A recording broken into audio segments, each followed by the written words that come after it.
They could hire 3 entry-level engineers for the cost of your pay. He sneered during my exit interview. It's not personal, just budget cuts. I'm Victor Hale, 55 years old, and I was the principal systems engineer at Veltria Housing for 18 years. I constructed their entire IT framework from the ground up, designed every upgrade, and kept operations so seamless that the higher-ups forgot how vital I was to the company until they decided I was too expensive. Sitting across from me was Graham Vickers, the new chief technology officer, who'd been with Veltria for barely 6 months.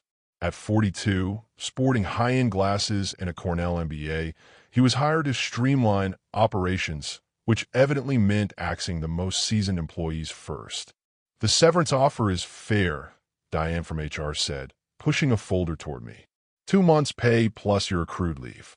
I nodded, accepted the folder, and said, thanks. Graham seemed almost let down. That's all you've got to say? He asked, as if he'd hoped I'd protest or threaten a lawsuit to give him a story for the board. What else should I say? I replied. Most folks in your shoes would have questions, maybe objections, he pressed. I shrugged. It seems clear enough. Graham and Diane exchanged puzzled looks at my composure. What they didn't grasp was that I wasn't calm. I was just finished. There's a distinction. We'd value your assistance with the handover, Graham went on. The new engineering team could use some direction on the system's design. Perhaps a short-term consulting gig. I'll consider it, I said, fully aware I wouldn't. We shook hands, and I cleared my desk without a fuss. 18 years of work fit into one cardboard box. I gave a nod to a few co-workers who avoided eye contact, fearing they'd be next.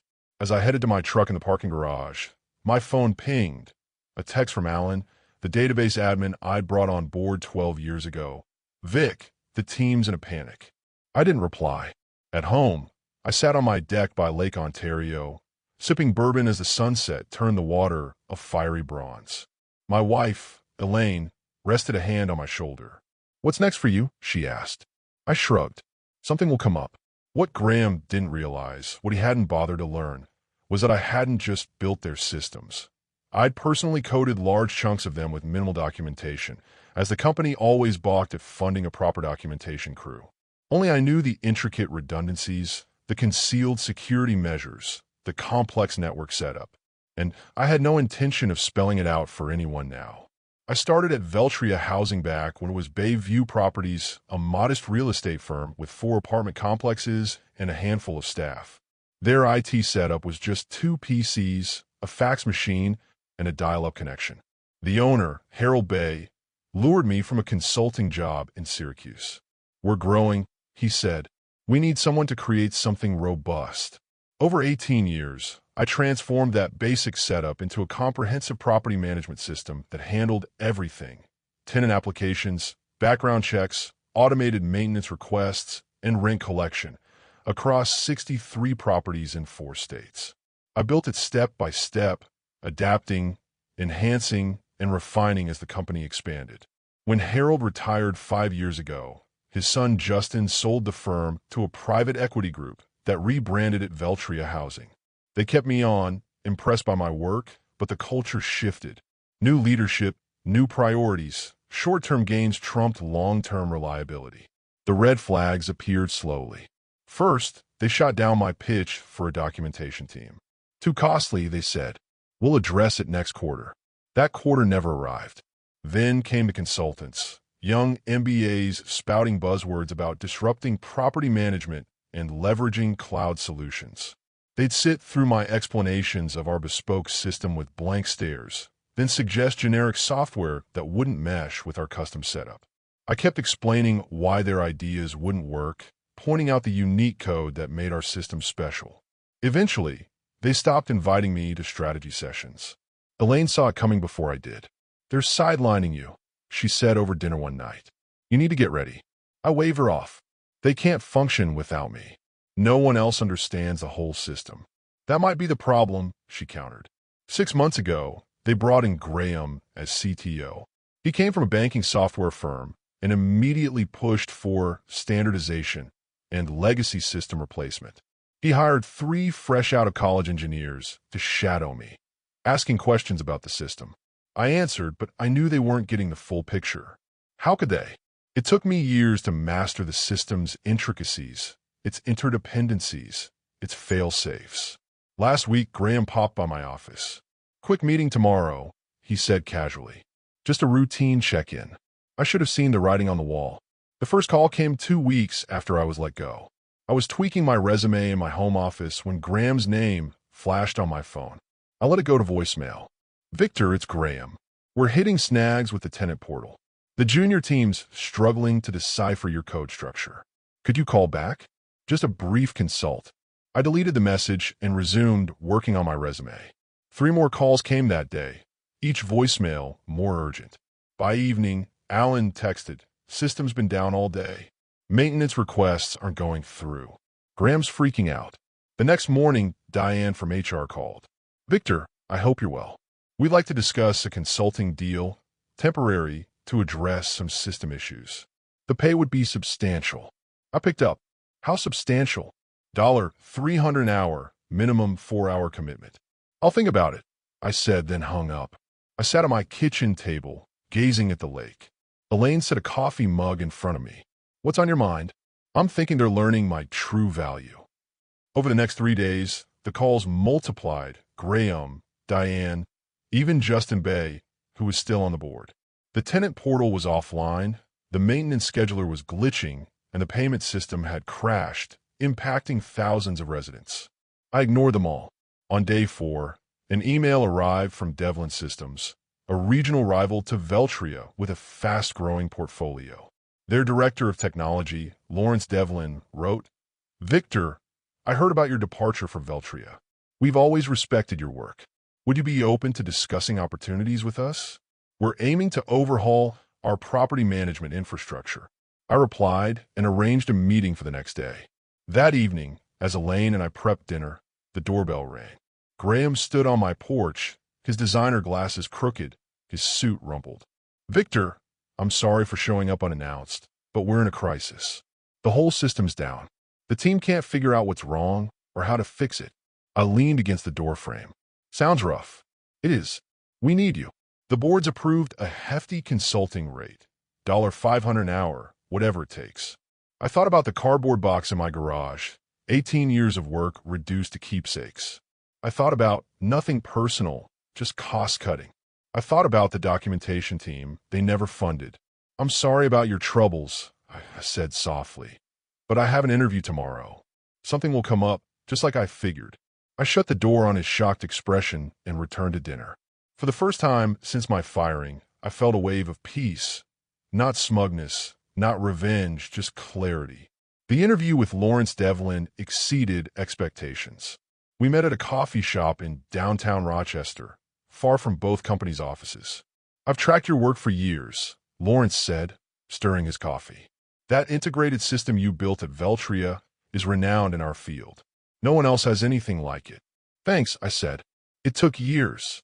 That's why I want to discuss time. We want something similar, but we don't want to start from zero. We need someone who gets the architecture, the integration points, the security measures, someone who can build something better." "I'm listening," I said. Lawrence grinned.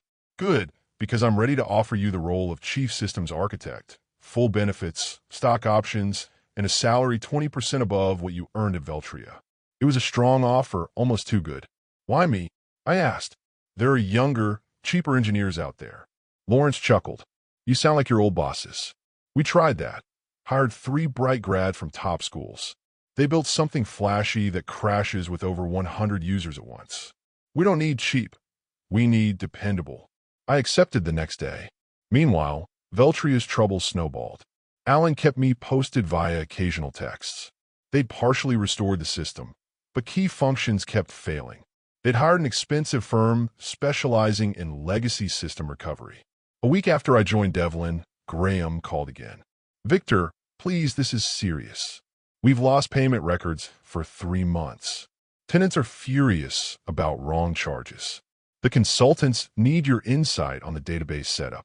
I was tempted to ignore him, but I answered, "Graham, I'm with another company now. Exclusive contract. I can't assist. We'll double what they're paying for just 2 days. It's not about money." "Then what?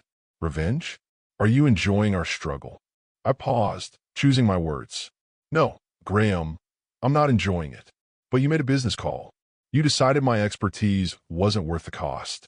Now you're seeing what that means. The board's talking about bringing you back, full salary, plus a signing bonus. For a moment, I felt a spark of satisfaction, but it faded. Going back would change nothing. The same execs who deemed me disposable would just wait for the next cost-cutting chance. I appreciate the offer, but I'm committed to Devlin Systems. Graham's tone sharpened. You know, there could be legal consequences if we find you deliberately made our systems hard to maintain.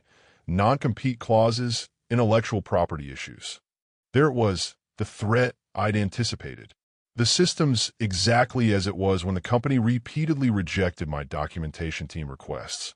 I said evenly. Every line of code belongs to Veltria, per my contract. I've taken nothing but my experience. But feel free to have your lawyers contact mine. I hung up, hands trembling, not from fear, but from an anger I hadn't let myself feel until now. Accusing me of sabotage was the final straw. At Devlin, I was starting anew, building systems properly from the start with full documentation, training programs, and redundancies to avoid Veltria's kind of disaster. I wasn't looking back, and I wasn't helping them either. Some lessons require hard consequences. A month after joining Devlin, Alan visited my new office, laptop bag in hand. Got time for lunch? He asked. Over sandwiches at a nearby deli, he updated me on Veltria's chaos. It's worse than you think, he said, lowering his voice. They've lost access to 3 years of historical data. The backups are corrupted somehow. The consultants say they might need to rebuild from scratch. I wasn't shocked. The backup system had strict protocols. Miss one step, and it failed to protect tenant data. That's not all, Alan continued. I found something while helping the consultants with the payment system. Graham had been planning your exit for months, meeting with the board, convincing them your custom systems were too costly to maintain. He showed me emails from the system archives, Graham and the board discussing a legacy staff reduction plan, with my name as the first target. One line stood out. Hale's systems are overly complicated, making him indispensable by design, not necessity. Alan added, the private equity firm owning Veltria is prepping to sell. Graham was hired to cut costs and boost profits for the sale. It all clicked, the push for generic solutions, the refusal to document, the focus on cutting senior staff. It wasn't about improving the company. It was about making it look profitable for a quick sale. Why show me this? I asked. Alan closed his laptop. Because I quit yesterday, and I'm not alone. Half the IT team's gone. The consultants estimate 6 months to restore full functionality, maybe more. And Westbrook Properties, Veltria's biggest client, is thinking of leaving. They've lost trust in the system. Westbrook accounted for nearly 30% of Veltria's revenue. Losing them would cripple the company, especially with a sale looming. What's your next move? I asked. Alan grinned, hoping Devlin's hiring database admins. That afternoon, I got Lawrence to approve hiring Alan. We were assembling a team of people who valued lasting systems. That evening, Graham called again, his confidence gone. Victor, please, it's critical. Westbrook's threatening to pull their contract. The board's questioning my decisions. We need you. I'm sorry, Graham. I can't help. Name your price. It's not about price. It's about respect for expertise, for building things right the first time. Silence. Then, you knew this would happen. You knew what would break. No, Graham, I just knew what I built and what it took to keep it running. Information I try to share repeatedly. I ended the call, feeling neither victory nor regret, just certainty that some lessons come through failure. The opportunity came quickly. 2 months into my role at Devlin, Lawrence called me into his office. I just spoke with Jeffrey Westbrook, he said, referring to Westbrook Properties CEO. They're terminating their contract with Veltria next month and want to know if we can manage their portfolio. Westbrook managed over 10,000 units across the Northeast, doubling Devlin's operations. We're not ready for that scale, I admitted. The new system's only half built. What would it take to get ready? Lawrence asked. I thought over. 3 more senior engineers, dedicated servers, and 8 weeks of development. Even then, it's tight. Jeffrey's desperate. Veltria's failures are hurting their tenant reputation. He'll give us 12 weeks and fund the infrastructure. This was the moment. If Devlin succeeded with Westbrook, we'd become a major player. If we failed, it could sink us both. Let me work on the architecture, I said. I'll have a plan by tomorrow. That night, I sketched system diagrams, mapped data migrations, and tackled scaling issues. By morning, I had an ambitious but feasible plan, a phased approach to onboard Westbrook's properties with minimal disruption. Lawrence reviewed it. This is strong, but I see a 3-week documentation phase. That extends the timeline. Non-negotiable, I replied. Veltria failed by skipping documentation. We document everything from day one, train the team on every part, and avoid single points of failure. Lawrence nodded. I trust you. Let's do it. The next weeks were grueling. We hired 5 engineers, including 2 ex-Veltria staff. Alan built a tool to convert Veltria's data into our system. I designed a modular architecture to scale with Westbrook's needs. Halfway through, Justin Bay sent an email. Victor, I'm sorry for how things ended. The board was misled about letting you go. Graham's out as CTO. We're struggling, and Westbrook's exit will hurt. If you ever want to return, the door's open. I didn't reply. 10 weeks into our 12-week timeline, we were set for a phased rollout, starting with Westbrook's smallest region, 2,000 units in Western New York. If it worked, the rest would follow. The day before the migration, Lawrence called me in. Jeffrey Westbrook was there. You're the system architect, he said, shaking my hand. Lawrence speaks highly of you. All good, I hope. Jeffrey smiled. He says you've built something that won't crash with every new property, something that grows with us. That's the goal. I hear you worked for Veltria. I nodded, unsure of his angle. They're in trouble. The private equity firm wants to sell, but with Westbrook leaving and their systems still broken, buyers are scarce, except one. Ooh, I asked, suspecting the answer. Devlin Systems, Lawrence said. We're considering a lowball offer compared to their value 6 months ago.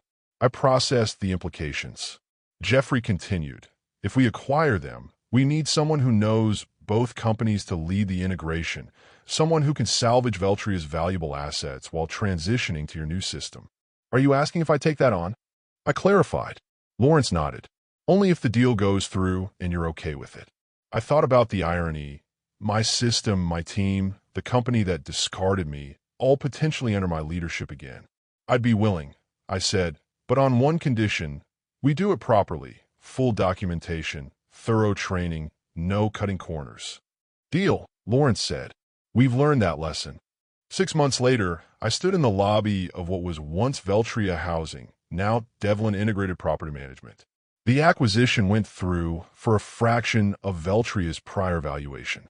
Lawrence and I walked the office, greeting former Veltria staff staying on. Some avoided eye contact, others smiled with relief. A few longtime colleagues nodded knowingly. Graham and most of the execs who approved my firing were gone. Justin Bay stayed as a consultant to smooth the transition with legacy clients. In the server room, my old territory, I paused. Through the glass, I saw the hardware I'd chosen, the blinking lights of my systems. Want to go in? Lawrence asked. No need, I said. We're migrating to the new infrastructure anyway. In the conference room, Lawrence introduced me to the remaining Veltria staff as the Chief Integration Officer overseeing the technical merger. Many of you know Victor, he said. He built the systems that ran this company for nearly 2 decades. Now he'll guide us to combine both companies' technologies into something stronger. Looking at the mix of familiar and new faces, I felt no urge to gloat. What was the point? I outlined the transition plan, timeline, and support available, stressing that no one would be cut for cost saving. The irony wasn't lost on the room. A year later, Devlin Integrated Property Management was the Northeast's largest property management firm. The migration was complete, with all properties on my fully documented, well-staffed system running flawlessly. On a crisp autumn morning, I drove to the office for a final meeting with Lawrence. The leaves along Lake Ontario glowed red and gold, a fitting end to this chapter. The board greenlit your proposal, Lawrence said. The Technical Education Division launches next quarter. You'll have full control to design the curriculum and hire instructors. This was my condition for staying post-integration. Not a bigger title or paycheck, but a division to train future systems engineers, teaching them to build lasting systems, not just code. Thank you, I said. That means a lot. No, thank you, Lawrence replied. What you've built, technology, culture, documentation, quality over quick fixes, is remarkable. Later, Justin Bay stopped by. My father asked about you, he said.